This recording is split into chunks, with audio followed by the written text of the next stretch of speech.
A pale dawn stretches across the frost-bitten moors, where the thin smoke of peat fires curls lazily from the thatched roofs of scattered hovels. The horizon is a jagged line of dark trees and broken earth, each twig and tuft of frost glinting in the first timid light. Children press their small faces to cold, warped wooden doors, noses pinked by the wind, bellies hollow, knees bruised from scuttling over frozen mud. Their eyes search for the distant castle spires that gleam gold in the rising sun, unaware that those towers hold a world as unattainable as the stars themselves. Behind those stone walls, massive halls groan under the weight of roasted meats and overflowing flagons. The laughter of lords, rich, careless, unstoppable, echoes through vaulted chambers, mixing with the clatter of silver and the scent of burning torches. It is a world built on indulgence, oblivious to the bitter cold and gnawing hunger beyond its walls. In one such hovel, a woman bends low, her fingers blackened with soot, kneading the black bread that will feed her children, or at least try to. The dough sticks to her cracked skin, leaving pale impressions that match the hollows of her cheeks. She inhales the faint, bitter scent of the loaf, and for a moment, it mingles with the aroma of smoke from the hearth, a fragile comfort against the cold that creeps into her bones. Each loaf is a small rebellion against emptiness, a defiance that stretches only so far as the strength in her arms allows. She presses the final ball of dough onto a rough-hewn board, her children huddled around her knees, their eyes bright but hungry. Hunger is a quiet teacher. It bends the body, it twists the spine, it laces the hands with impatience, but it cannot extinguish the hope in a mother's gaze. Outside, the wind moves like a living thing, threading through the gaps in the walls and stirring the thin smoke above her head. It carries with it whispers of the castle banquets, the scent of roasting venison, the shimmer of honeyed wine, and the warmth of fires whose flames are untouchable. A stray dog whimpers at the edges of the yard, its ribs visible beneath a coat of matted hair, longing for scraps that are rarely thrown. Its plaintive cry is an echo of the excess it cannot reach, a shadow of the human suffering that spreads across the moors. Even the tattered wool cloaks of the laborers are soaked with the chill of exclusion, hanging like faded banners of defeat on hunched shoulders. Every breath drawn in this frozen morning tastes of absence, the absence of heat, of fullness, of justice. Yet life persists. The children tug at their mother's skirts, their whispers a soft counterpoint to the harsh wind.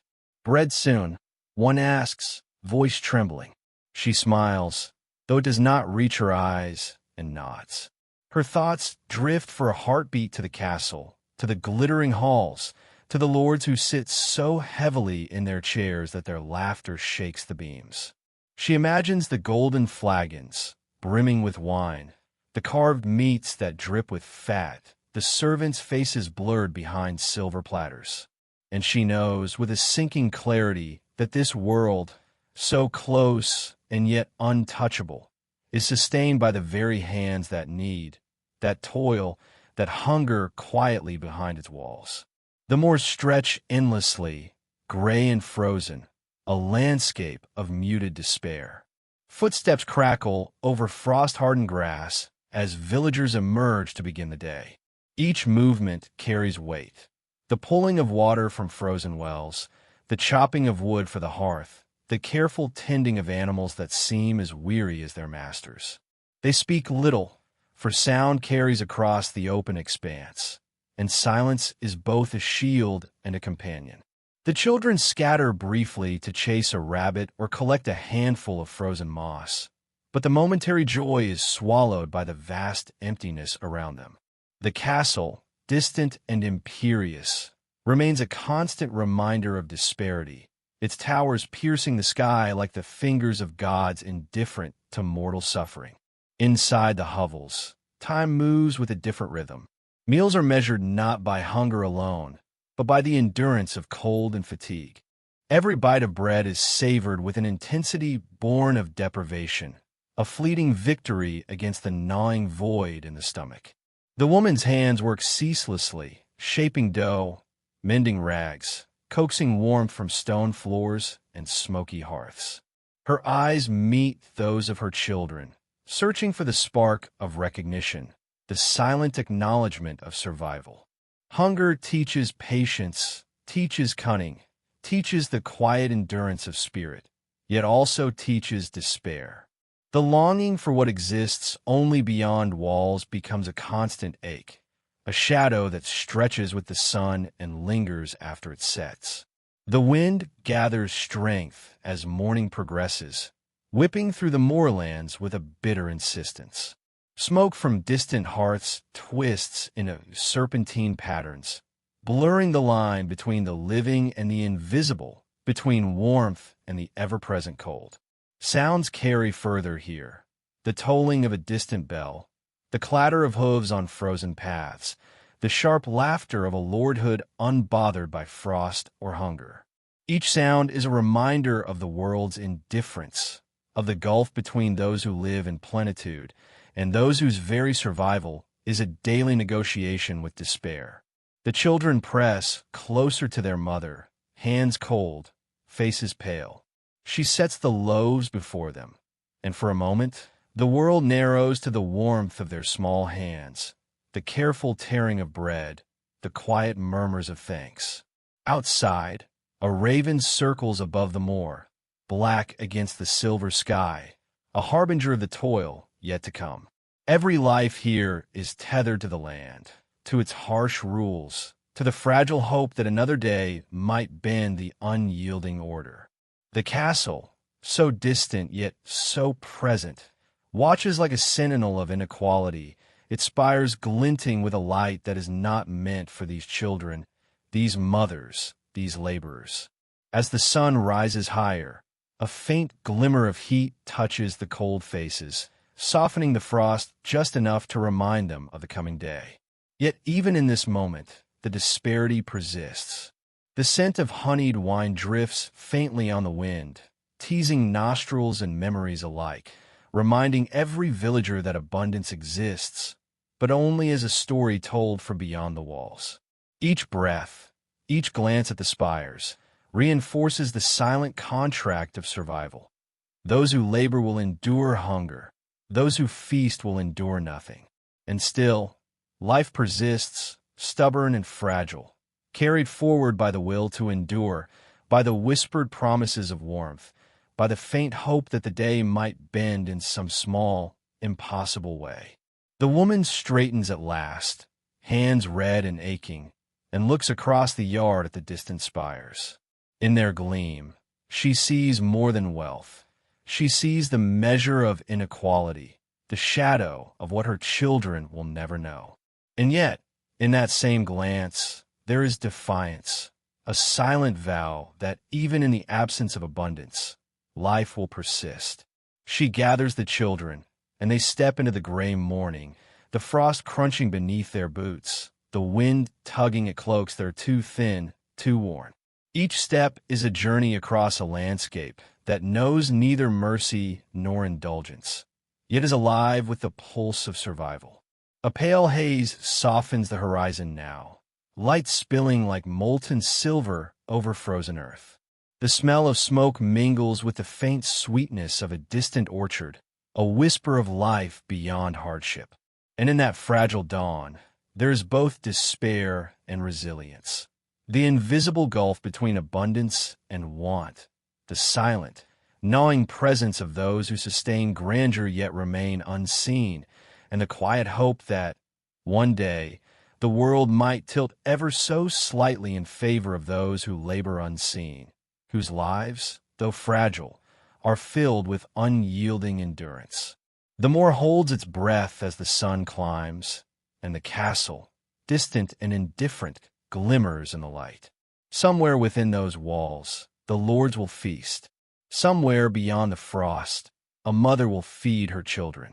Somewhere in the wind, the story of survival continues, quiet, relentless, and human, threading the barren earth with fragile, unbreakable life. In the morning mist, the river lies like a silver thread across the valley, its surface trembling under the gray gaze of a sky too heavy with cloud to offer light. The village huddles along its banks, straw roofs sagging, walls of mud cracked and damp, each house a vessel of quiet endurance.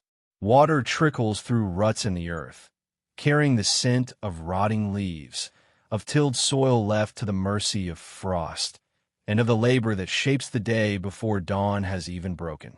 Hands, blackened at the knuckles and calloused from plow and sickle, rest upon a coarse wooden table. There, a single hunk of bread, crust flaking like dry earth, has been carved into uneven pieces. A family leans toward it with bowed heads, lips moving in whispers of gratitude, not prayer. Their stomachs tighten as they chew. Hunger is a companion as old as the village itself, a constant rhythm that moves with the seasons, relentless yet uncelebrated. Outside, the river mirrors their patience, bending around stones and reeds, never breaking, yet never free. Beyond the village, the Lord's estate rises like a mountain of polished stone and gilded warmth. In the courtyard, a servant trudges through frost-crusted mud, nose red as winter cherries, balancing baskets of apples kissed by silver dust, their skins gleaming in the weak light. The baskets rock with weight, threatening to spill, yet he steadies them with fingers stiff from cold. His eyes flick toward the festooned hall, where the first morning torches ignite a glow on tapestries woven with gold thread. The scent of roasted meats seeps through open windows, intoxicating and cruel, and he feels a pang in his belly sharper than any blade. Hunger and envy entwine, twisting inside him like smoke in a chimney. Inside, the hall is alive with sound. Knives scrape against plates, forks puncture meats, goblets clink in a relentless chorus that reverberates against stone walls. Each note strikes like a hammer against the spirit, echoing the rhythm of desire, the shadow of shame, and the unspoken hierarchy of plenty and lack.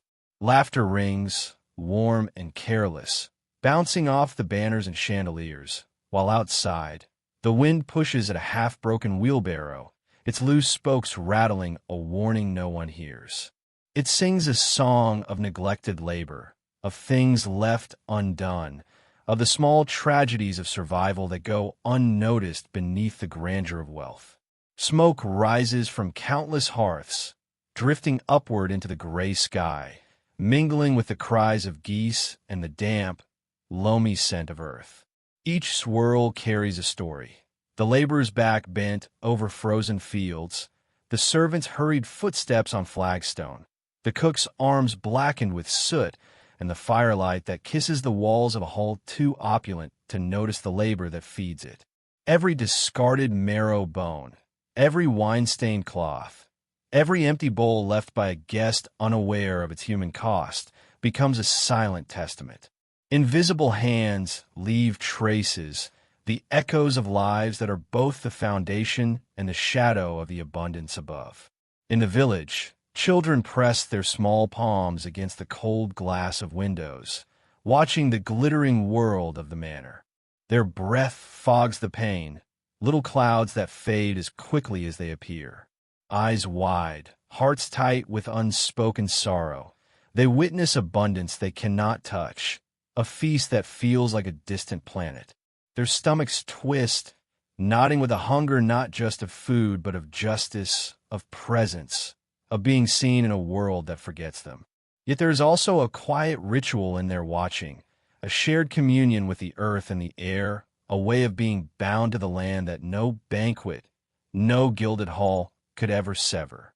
A mother sets a bowl of gruel before them, the thin porridge steaming in the chill morning.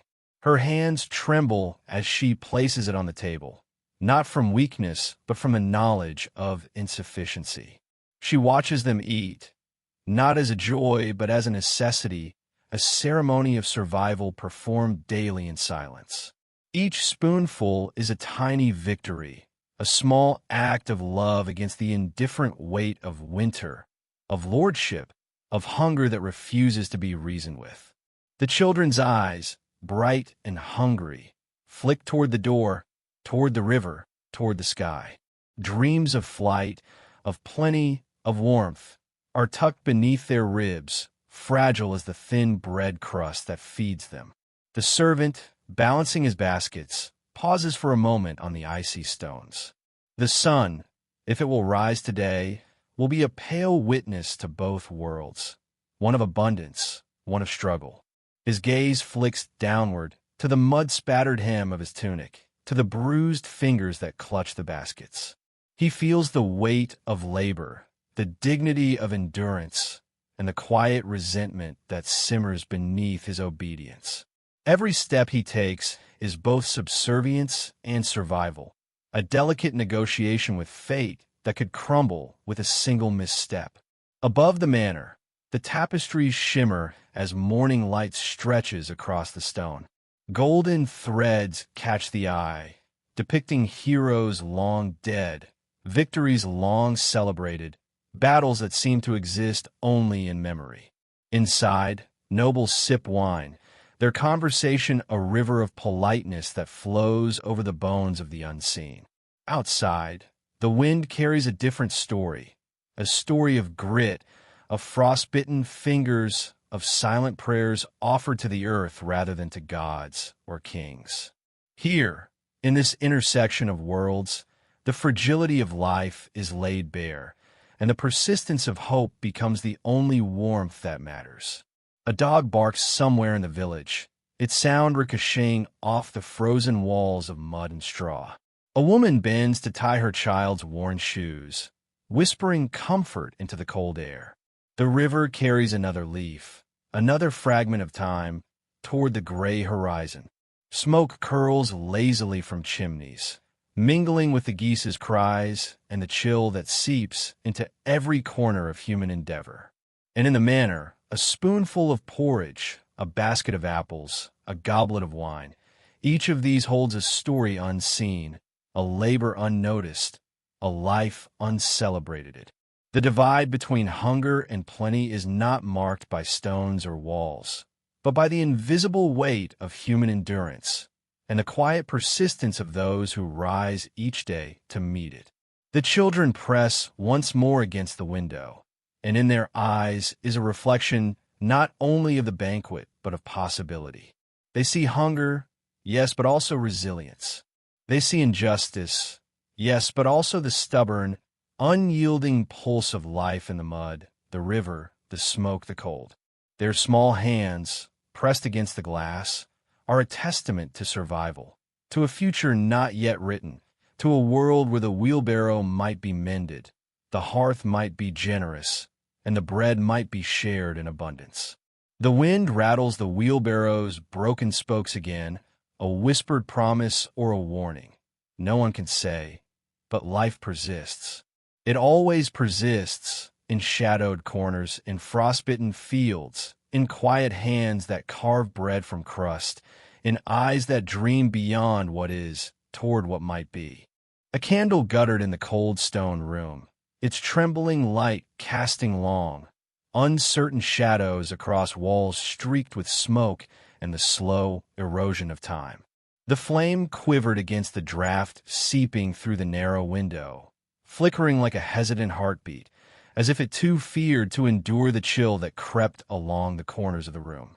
On the uneven floor, a young girl knelt, her knees bruised and knees pressed into the hardened earth, her fingers sifting slowly through a handful of cracked barley. They shook, not just from cold, but from the thin ache of hunger that had become as constant as the stones beneath her. Earth and ash clung stubbornly to her hands, the remnants of toil and fire, a tactile map of her small, constrained world.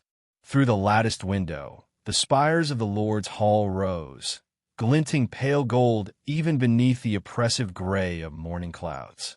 Banners of rich hue unfurled, catching the wind like mockery, teasing the girl with the excesses of another life.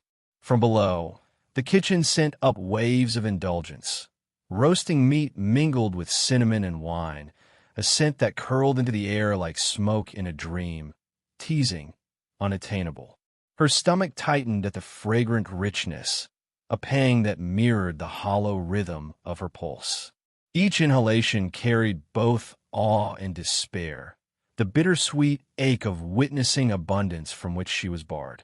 Her mother's voice, thin and weary, rose above the distant hum of the village, a broken lullaby, tender but fractured, threading across frost-laden fields like a fragile bridge between hunger and hope. The melody wavered, a single note clinging to the edge of memory, as if the world itself might crumble if it were not sustained by such small acts of devotion. The girl listened, eyes wide, reflecting the flickering flame in their pale, fragile light. She repeated the motions of her mother's song in silence, moving her fingers through the barley, each kernel a tiny, desperate prayer for fullness and warmth. Outside, the rhythm of labor went on, indifferent and relentless. Oxen dragged carts burdened with wheat to feed distant tables, their slow, steady steps a grim hymn to the invisible lives that sustained the wealth above. The thud of hooves and the creak of wooden wheels echoed across the frost-hardened fields, a measured cadence that seemed to mark time itself. Each echo was a reminder: toil unrecognized, suffering unseen, lives consumed by the needs of those who would never know them. The clang of the hall bell punctuated the morning, a metallic heartbeat declaring privilege against privation, summoning those above to warmth and abundance, while those below measured the depth of their endurance in silent, grinding hunger. The girl's shadow stretched across the floor, distorted and solemn, an elongated witness to the quiet suffering of the forgotten. She imagined the shadow rising, stretching beyond the room, beyond the walls, reaching toward the spires and banners, a silent accusation to the heavens above. Yet even as her heart clenched, a fragile spark persisted within her chest, a small, flickering ember of defiance and survival, nourished by her mother's lullaby and the rhythm of the world outside. Every discarded bone, every cracked pot, every hearth left to smolder and die became a testament to the unseen.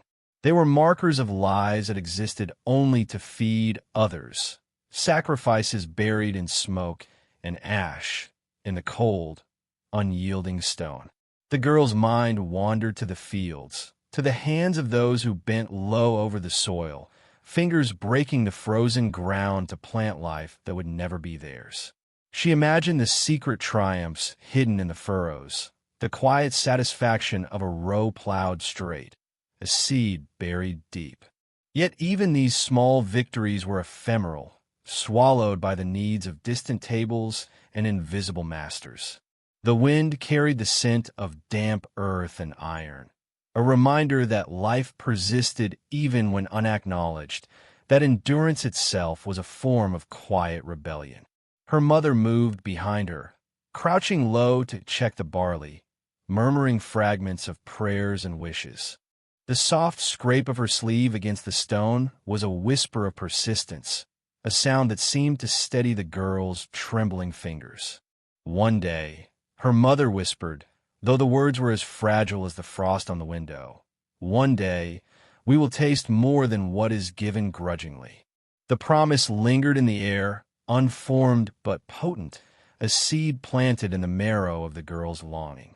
Outside, a dog barked in the distance, sharp and sudden, a reminder that the world beyond these walls was both alive and indifferent, teeming with motion, with chance, with peril. Through the lattice glass, the girl watched the golden banners snap and twist in the wind, imagining herself scaled to that height, above the smoke and ash, reaching toward sunlight that had always seemed a distant, mocking promise. She imagined the hall's polished tables, the rich aroma of feasts, and the laughter that rolled across the stone floors like warm wine. But the reality beneath her knees held a harsher truth, the grinding rhythm of survival that demanded patience, endurance, and secrecy. She pressed another kernel of barley to her lips, tasting dust and the faintest hint of wheat, and in that small act claimed a fleeting victory. Time passed with the slow, deliberate weight of stone. The candle sputtered, its flame dancing over the walls, painting shifting patterns of light and shadow. Each movement of the flame was a heartbeat, each flicker a small reminder that life could persist even when threatened, that the fragile threads of existence might hold against the cold and the hunger and the ceaseless weight of indifference. Beyond the window, clouds moved like slow rivers of gray, and in their passage, she saw the reflection of her own endurance, mirrored in the spires and the banners and the distant clang of the bell. And in the quiet, a thought emerged, fragile and luminous. Perhaps the world was defined not only by those who had and those who took, but by those who endured, who bore witness, who lived in the spaces between abundance and want. The girl's fingers hovered over the barley, trembling still, but steadier now, as if understanding that even the smallest action, even the quietest endurance, carried weight. Her shadow on the floor seemed less like accusation and more like testament, a silent record of the living against the unyielding. The lullaby faded into the thin light of morning, leaving a hush that settled over stone and hearth alike. The distant clamor of the hall, the scraping of carts across frozen ground, the measured footsteps of those who labored unseen. All these sounds wove into a quiet symphony of survival, of hunger and longing, of invisible lives pressing forward. The girl's eyes, pale and reflective, followed the candle's final flicker, and in that fragile glow, she saw both the weight of what was denied her and the persistent pulse of hope that would carry her through. Outside, the wind swept across fields, carrying with it the scent of grain and smoke, the rhythm of labor and the echo of distant laughter. The world was vast, indifferent, and cruel, and yet, within the small stone room, within the trembling flame and the handful of cracked barley, there was a story of quiet endurance, of invisible lives that mattered not less for their secrecy. And as the girl rose to her feet, brushing earth from her knees, she carried within her the fragile ember of possibility, the whisper of defiance, the beginning of a life that, though hidden, refused to be unseen. And so the morning settled over the frost-laden fields, golden banners above and shadowed stone below, hunger and hope entwined in an ancient, unyielding rhythm. The girl's shadow lingered, long and solemn, stretching toward the hall she could not enter, toward the future she had yet to claim. And in that stretch of quiet, of longing and witness, the world itself seemed to pause, as if to recognize that even in the spaces between abundance and want, life, resilient, defiant, trembling, continued its patient, unbroken song. The first rays of the sun glint off the frost-coated rooftops, scattering light like fractured glass across the village. Each beam catches on the gnarled timbers and warped tiles, tracing the contours of a land both ancient and weary.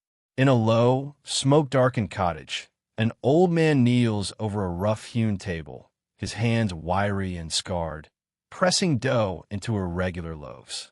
His fingers tremble not from age alone, but from the hunger that has settled deep into his bones, a persistent companion to the cold. The flour clings to his knuckles like snow, dusting the worn sleeves of his tunic. Outside, the wind wails across the thatched roofs, carrying with it a melody of distant bells, the faint jingle of harnesses from the castle gate, and somewhere beyond, the clinking of silverware and bursts of laughter. The sounds mingle strangely, weaving together a chorus of indulgence and deprivation. Smoke curls from the open hearth, curling upward in lazy spirals that carry the scents of charred peat, dried herbs, and the subtle tang of fear disguised as endurance. The villagers move like ghosts around the edges of the firelight, drawn to warmth but careful not to disturb the fragile hush of early morning. Children press their small palms against the old man's knees, eyes wide and hollow, stomachs gnawed by emptiness.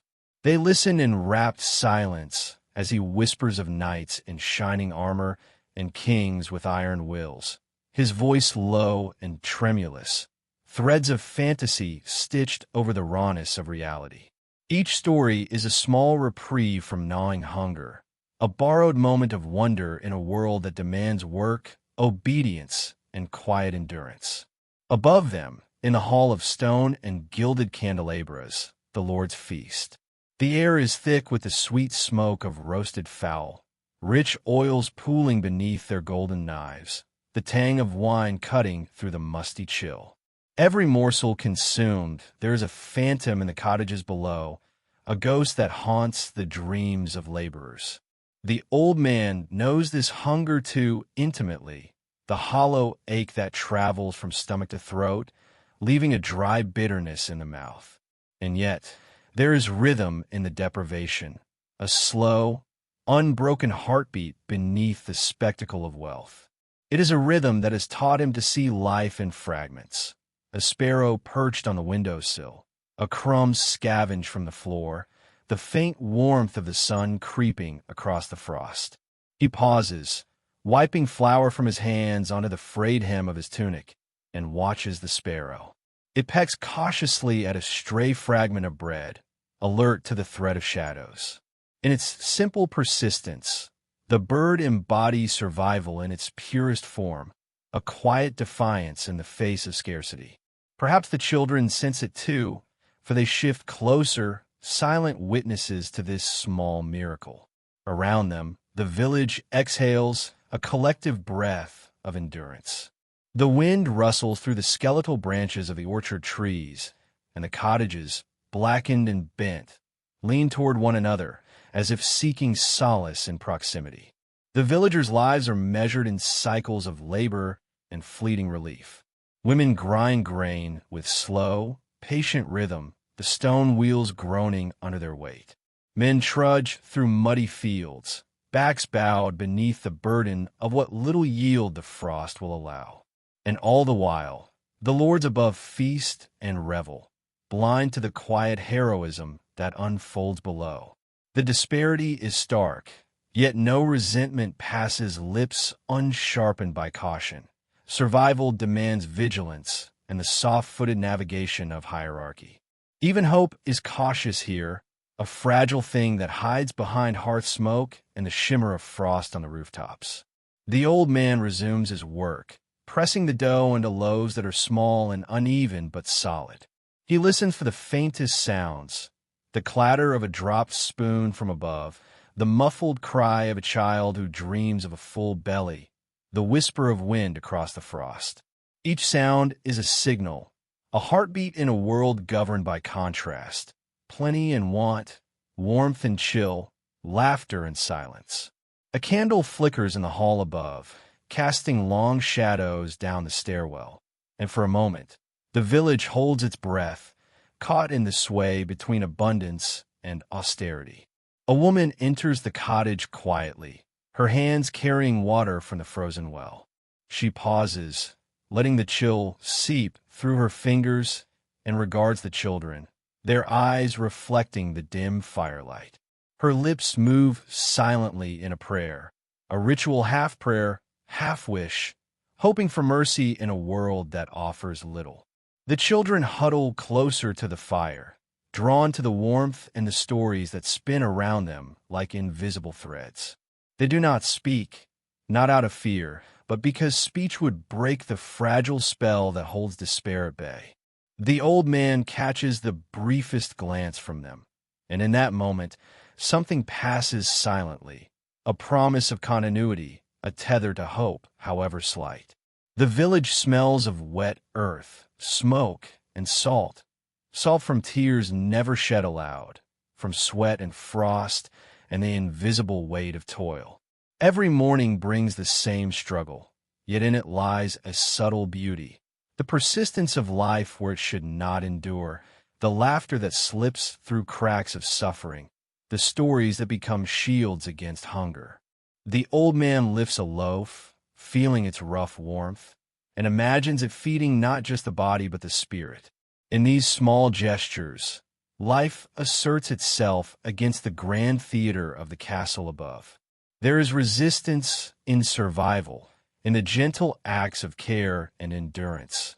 In a quiet way, the village clings to existence. From the courtyard, the jangle of harness bells grows louder, and the castle gates open with a resounding echo. Horse hooves strike cobblestones, sending vibrations up through the frozen earth, carrying with them the sense of iron, leather, and ambition. Smoke from hearths above mingles with the wind, and for a fleeting moment, the village seems to inhale the grandeur of the world beyond its own walls, only to exhale it again into frost and mud. The old man steps back from the table, letting the children clamber to pick at the edges of the loaves, their fingers sticky with flour, their eyes alight with a mix of hunger and wonder. Outside, the sparrow flits into the morning sky, a whisper of wings against the cold, carrying with it the fragile optimism of survival. As the sun climbs higher, the frost melts into thin rivulets that run like silver threads down rooftops and into the streets. Shadows recede, but the contrast remains. The castle gleams with gilded opulence. The village holds its quiet endurance. Life persists in small acts. A loaf shared, a story told, a sparrow fed. And in this persistence, there's a strange beauty, a reminder that even in the shadow of excess, the human spirit endures. The old man looks once more toward the castle, then down at the children circling his legs, and in the silence between breaths, a rhythm emerges, a heartbeat of resilience, slow but unbroken, carrying them forward into the day, into the unknown, into the story yet to be told. Through a veil of morning fog, the field lay pale and silent, a quilt of frost shimmering beneath the fragile light. The soil, crusted and cracked by the bitter cold, yielded reluctantly to the hands of those who bent over it. Each breath the peasants exhaled rose like faint smoke, dissolving into the gray expanse, ghostly and ephemeral. A boy knelt among the frozen clods, his small fingers raw and bleeding from the stubborn earth. Yet he did not cry.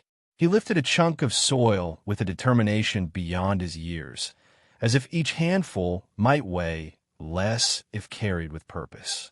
The distant firelight of a banquet hall flickered in his imagination, gilded plates catching the glow, the air thick with roasted boar, spiced wine, and the warmth of a life that felt half a world away.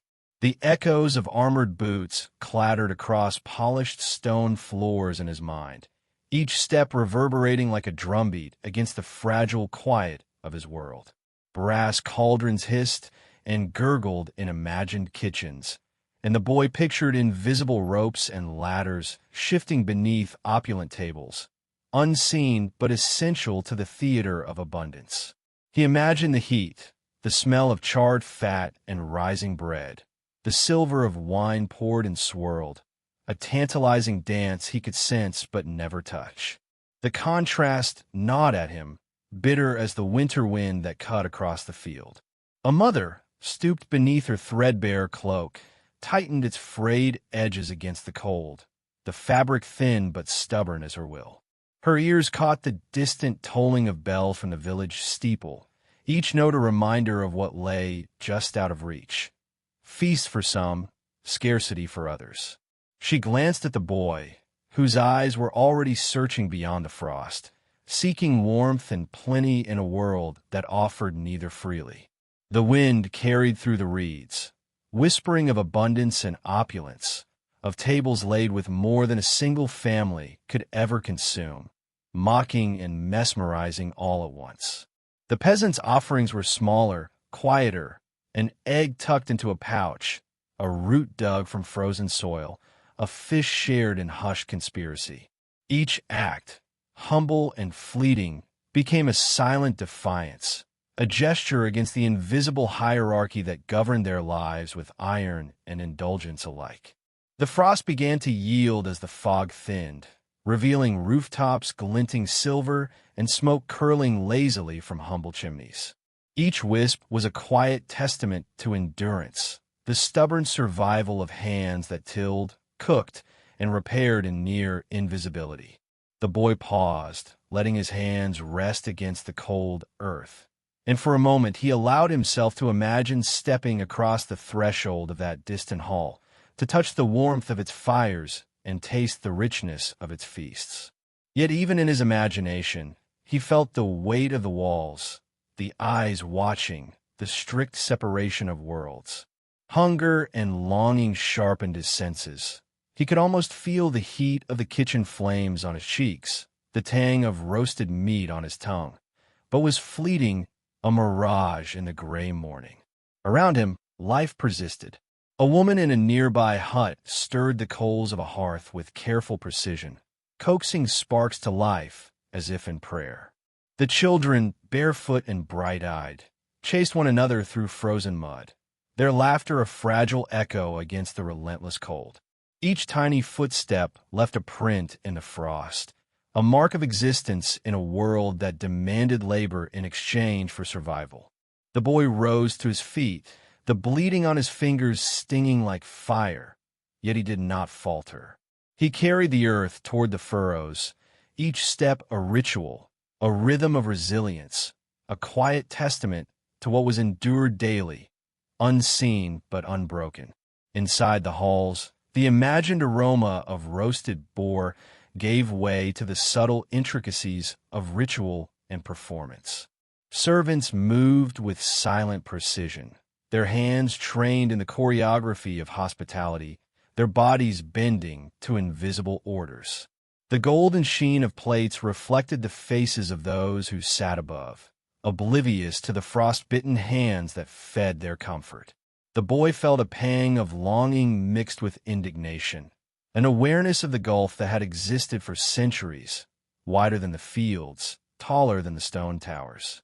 Even the wind seemed to carry the injustice, swirling through the reeds with a bitter whisper that clung to his skin and hair, as if urging remembrance of every hidden sacrifice.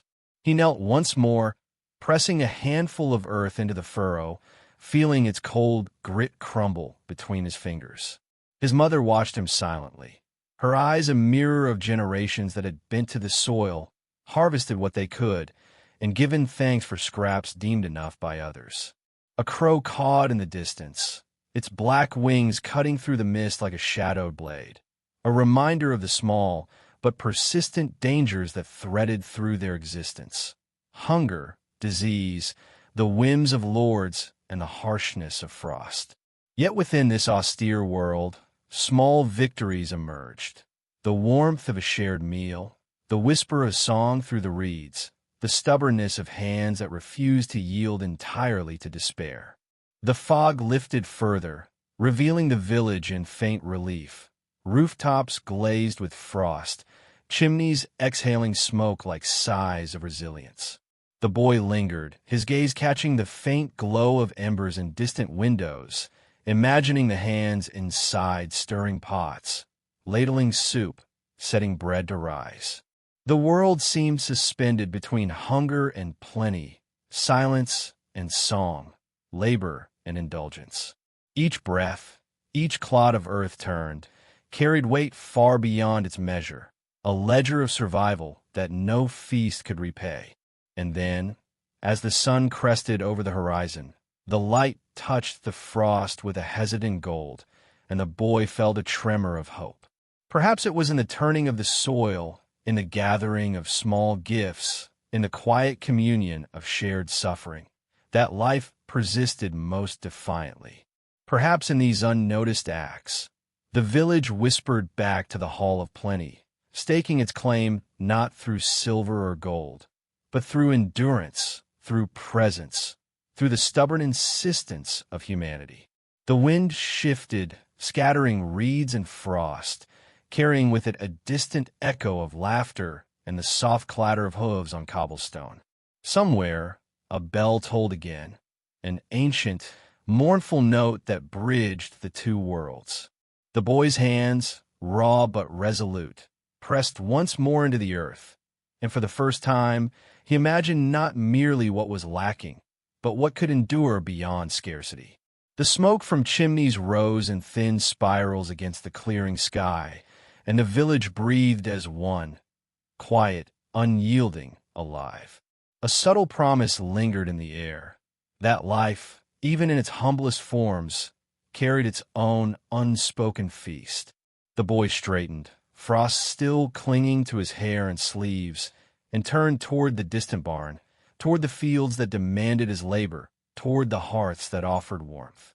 The golden firelight of imagined halls flickered at the edges of his vision, not as temptation, but as a measure of what could be, and of the resilience that stitched together earth, frost, and human hearts.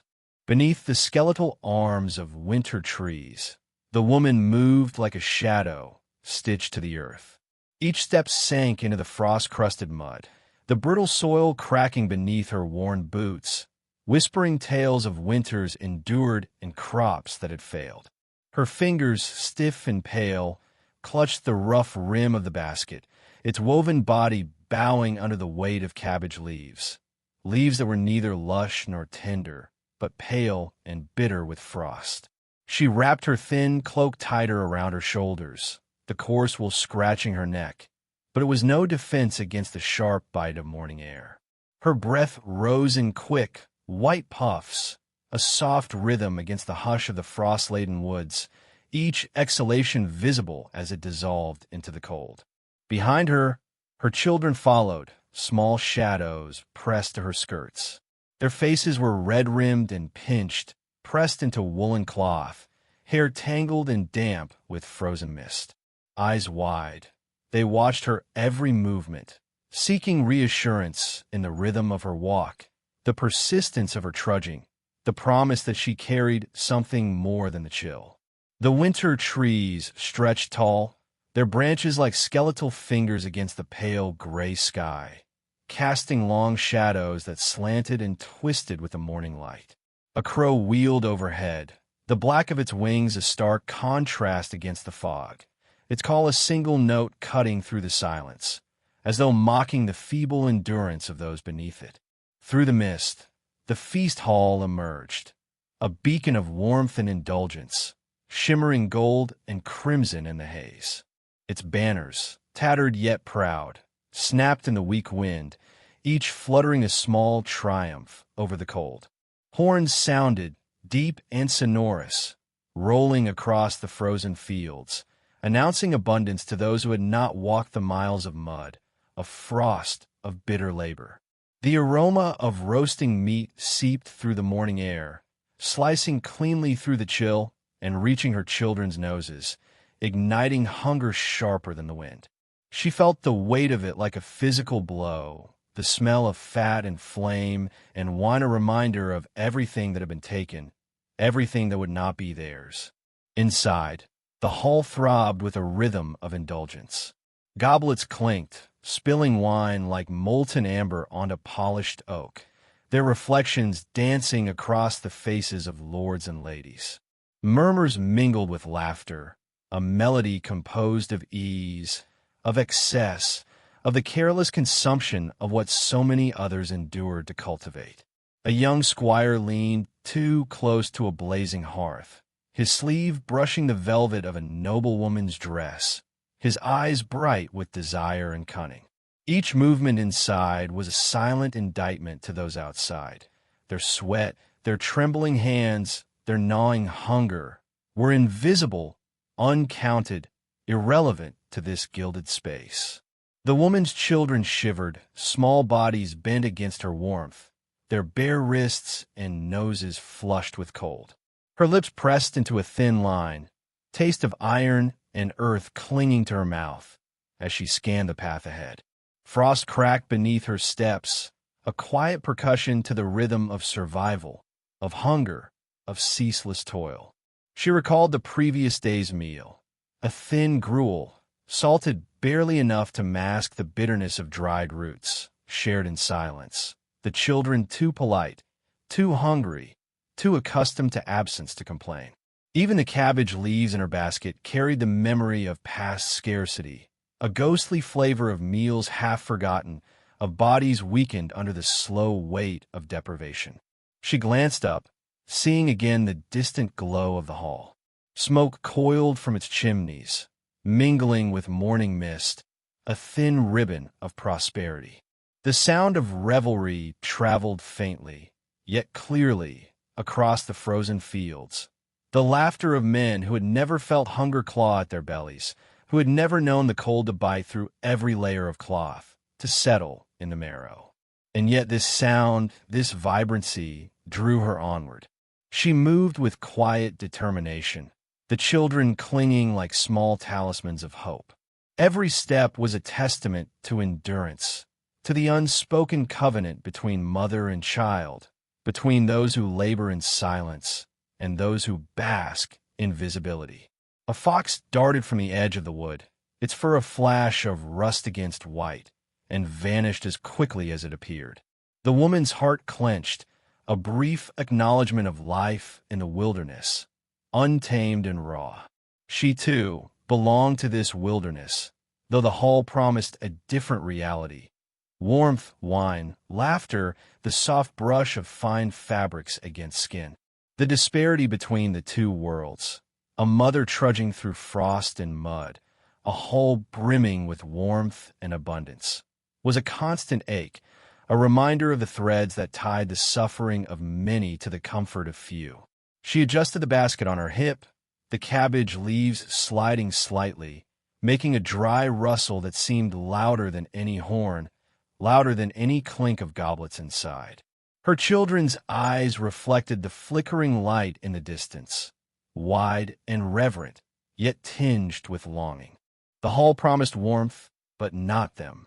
Their shadows stretched across the frozen earth, reaching for a comfort that remained tantalizingly out of reach. And yet, there was movement, a small and stubborn rhythm to each shivering footfall, a quiet defiance. Each step forward was a claim, a survival, a refusal to collapse under the weight of scarcity. Even the crow, its black silhouette cutting across the sun-dimmed sky, seemed to mark the path, a fleeting reminder that life, even in its harshest guise, persisted. A sudden gust of wind swirled through the trees, snatching at the cloak, rattling the branches, scattering leaves like brittle confetti across the frozen ground. She pressed on, her jaw tight, lips barely moving as she whispered prayers that carried more hope than certainty. Her children clung closer, the warmth of her body a fragile shield against the vast indifference of the world. In the distance, the golden glow of the hall grew faintly larger, yet remained separated by frost and mud, by distance and circumstance, by the invisible chasm between hunger and indulgence. The smell of roasting meat sharpened, mingled now with smoke and the faint tang of damp straw. A horse whinnied, somewhere near the edge of the hall's yard, and the sound, like all the others, reminded her of boundaries she could not cross. Not yet, not today. Yet each step, each breath, each careful balancing of basket and children was a declaration. The living endured, the suffering persisted, and even the smallest thread of warmth or sustenance would be seized when it appeared. Her shadow fell long across the frost, stretching toward the hall as if to bridge the gap, to claim for her and her children a fraction of what awaited within. The hall's light flickered through mist and branches, promising warmth, indulgence, and abundance. But outside, the frozen path continued, unbroken, demanding quiet endurance. She tightened her hold on the basket, glanced down at the children's pale faces, and felt the weight of generations in her spine, the invisible chain of survival that bound labor to reward, scarcity to excess. Each crunch of frost underfoot was a rhythm of perseverance, each small breath a testament to life clinging to the margins. And as they drew nearer, the hall shimmered once more through the haze, a distant jewel, untouchable yet guiding. Her lips parted, tasting cold and iron, whispering silently to the wind, to the crow, to the children, "We endure." We are here. We will reach. The cold pressed close, but so did hope, fragile as a flame in the wind, unyielding in its persistence. Beyond the skeletal trees, beyond the frost, beyond hunger, the day stretched ahead, a thread connecting the suffering of the many to the fleeting comforts of the few, a bridge between what is lived and what is celebrated. In the gray light before sunrise, the village stirred as if the frost itself were breathing. Reeds shivered against the river's edge, whispering secrets of night-long cold, while the thin ice cracked in jagged sighs beneath the weight of an invisible footfall. Doors, swollen with frost, groaned like tired men, their hinges echoing a low lament through narrow streets still wrapped in shadow. Smoke curled upward from crooked chimneys, carrying with it the acrid scent of peat and wood, mingling with the faint sweetness of last night's charred bread. A man crouched by a hearth, elbows resting on knees, stirring a thin, watery soup. Onions floated like pale ghosts in the murky broth, and the aroma of smoke-laden steam brushed his face, warming his fingers just enough to keep them from cracking in the cold. Beyond the palisades, the great hall of the Lord gleamed, its timber walls polished and shining despite the frost, torches flickering along its edges as though fire itself were alive. Inside, the scent of roasted venison mingled with the sugary perfume of pastries, drifting outward to tease the noses of the village below. Children pressed their cold, red faces to frosted windows, eyes wide at the dance of golden loaves and bubbling cauldrons, their breaths fogging the glass. Fingers itched to touch the warm treasures, to pull the bread from trays, yet every gesture remained an exercise in longing. Outside, frost-laden mud hardened beneath their boots, a reminder that each step toward abundance was barred by distance, walls, and the weight of another's labor. Every marrow-stained bone left in the hall, every discarded rind, became a quiet testament. They spoke of unseen hands that labored from the dark hours of dawn to the waning of candlelight, of sweat mingled with smoke, of the ache of backs bent to hearth and table. These offerings, once the pride of harvest and hunt, told stories of people who never saw their names sung in the halls, whose efforts were swallowed by the glory of others. And yet, in the cold hush of morning, the man by the hearth felt the pull of these invisible lives, sensing their presence in every rising curl of smoke, in every groan of frozen timber. The wind carried a distant bell, faint and brittle, each toll echoing against the river's edge and through the skeletal branches of leafless trees.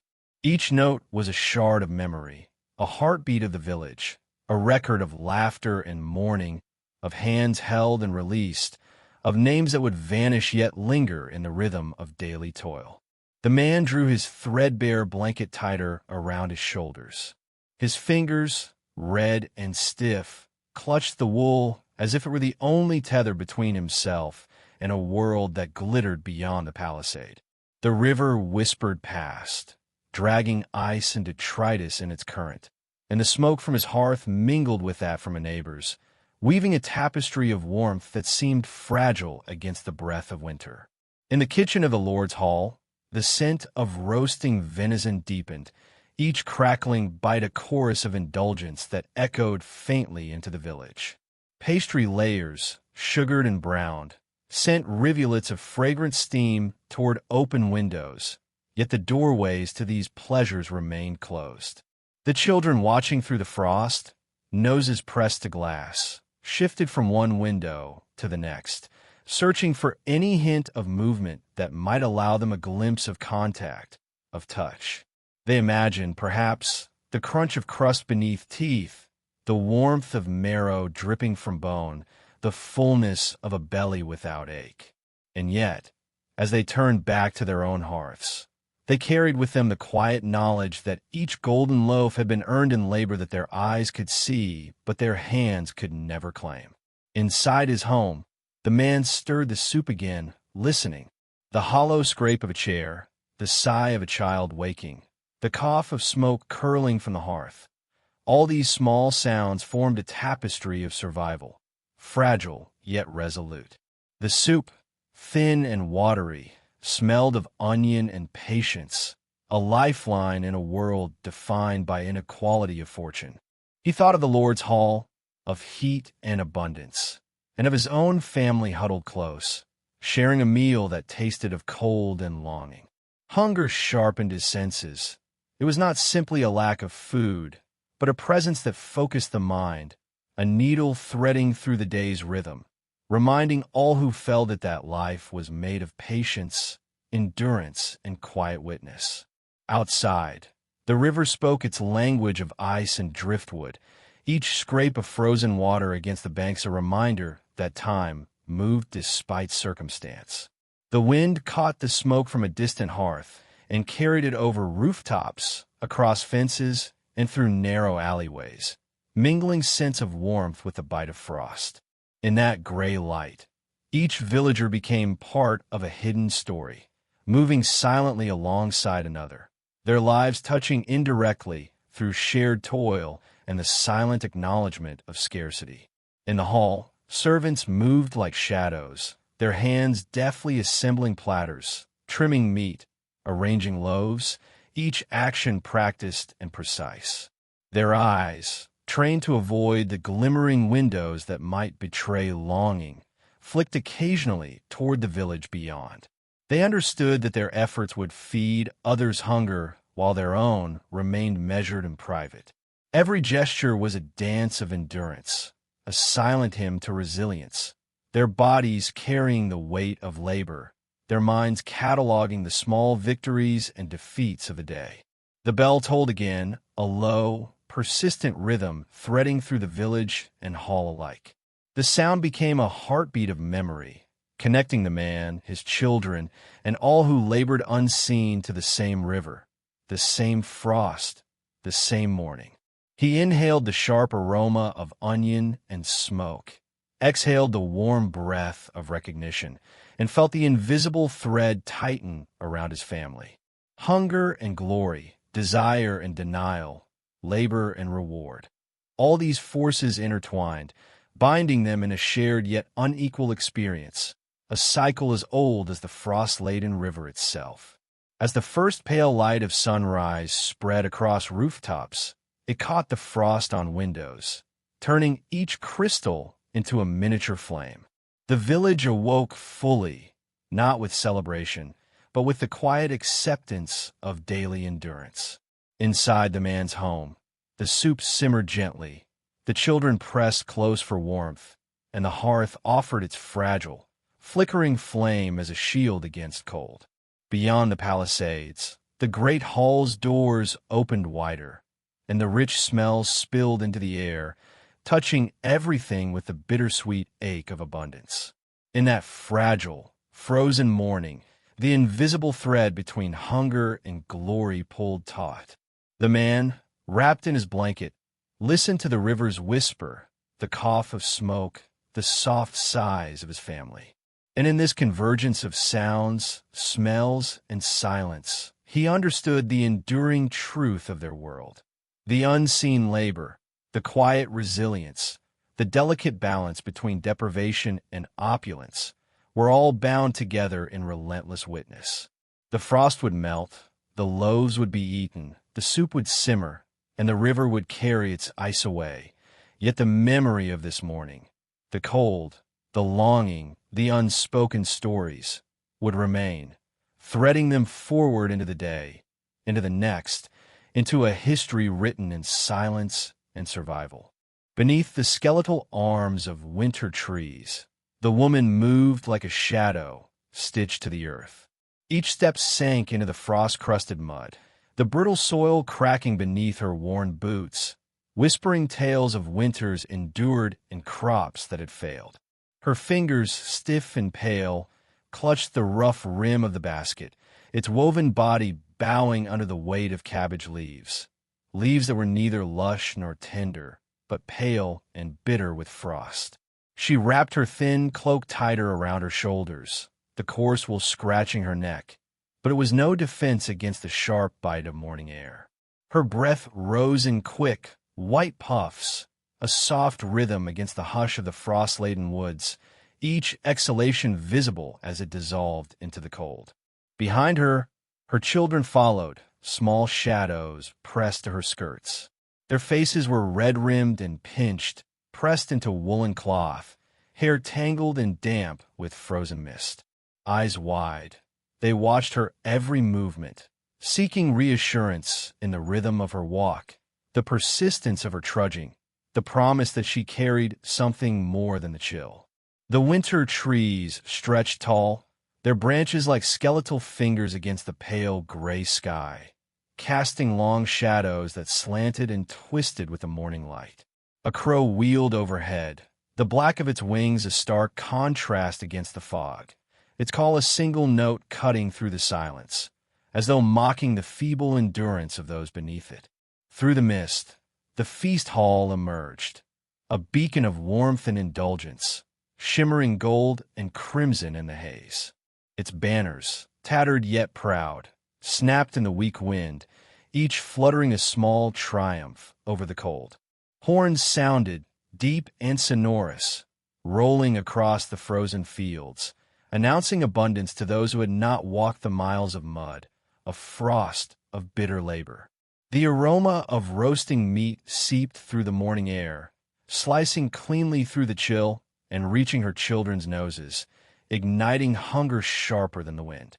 She felt the weight of it like a physical blow, the smell of fat and flame and wine a reminder of everything that had been taken, everything that would not be theirs.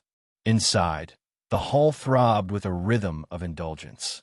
Goblets clinked, spilling wine like molten amber onto polished oak, their reflections dancing across the faces of lords and ladies.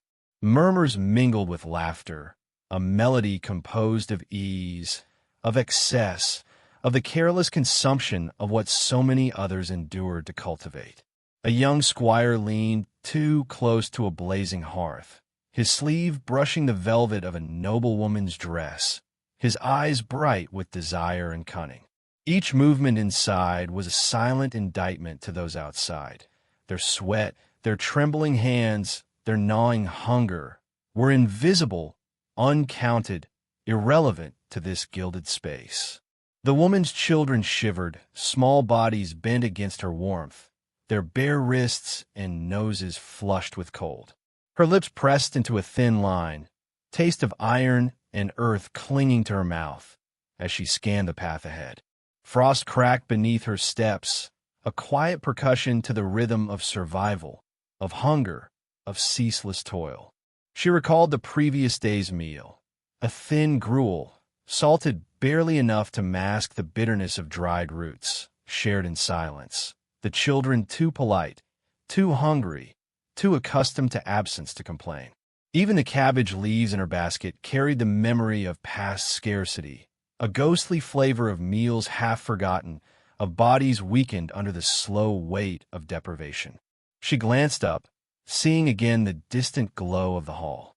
Smoke coiled from its chimneys, mingling with morning mist, a thin ribbon of prosperity. The sound of revelry traveled faintly, yet clearly, across the frozen fields.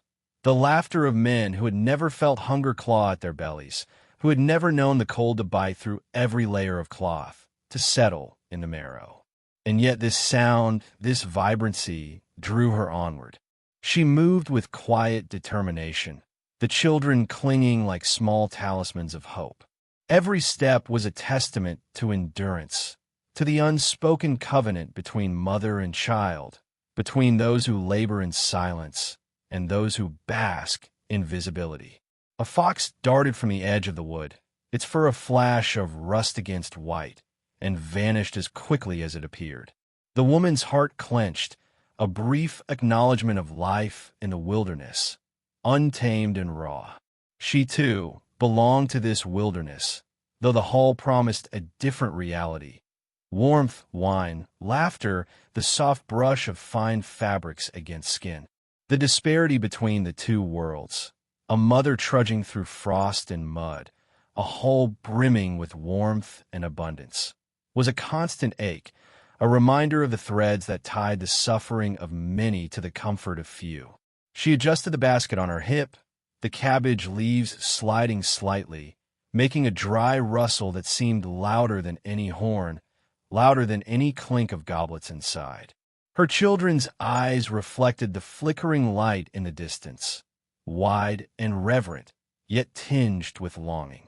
It moves through the village, carrying with it the memory of warmth, of plenty, and of laughter that is not theirs. The boy steps forward, toes sinking into mud, and watches a tray slip from the hands of a servant, only to be caught again before it falls. Relief and longing intertwine, a bitter taste that lingers on his tongue. The castle may glimmer in sunlight, but he feels the cold in his bones and the weight of hunger in his chest. The mother's gaze lifts, following the smoke that spirals from distant chimneys. She sees the castle not as a place of wonder, but as a monument to imbalance, a tower of plenty shadowed by the suffering below. Her heart beats in time with the rhythm of unseen hands, the miller turning grain to flour, the stable boys feeding animals that will grace the banquet, the bakers kneading dough, all laboring in silence, their sweat and breath invisible beneath the tapestry of festivity. She knows every meal is paid for by endurance, every jewel by toil, every song by sacrifice. In that quiet dawn, she feels both the weight of despair and the strange pride that comes from survival itself. The village exhales again, a collective sigh that mixes with smoke, mist, and frost. The boy, shivering, imagines the clamor of the feast, the golden plates piled high with meat and bread, the laughter and music echoing off stone walls. His stomach twists, but so does something more, a hunger not just for food, but for belonging, for recognition, for a world that acknowledges their suffering. He turns back to the hearth, where the mother's hand presses gently against his shoulder, grounding him in the fragile warmth that exists here in the mud, in the frost, in the quiet resilience of those who endure. And then, as the sun rises higher, scattering thin lines of gold across the village streets, the contrast becomes almost unbearable. The castle shines, a beacon of indulgence, its banners snapping sharply in the wind.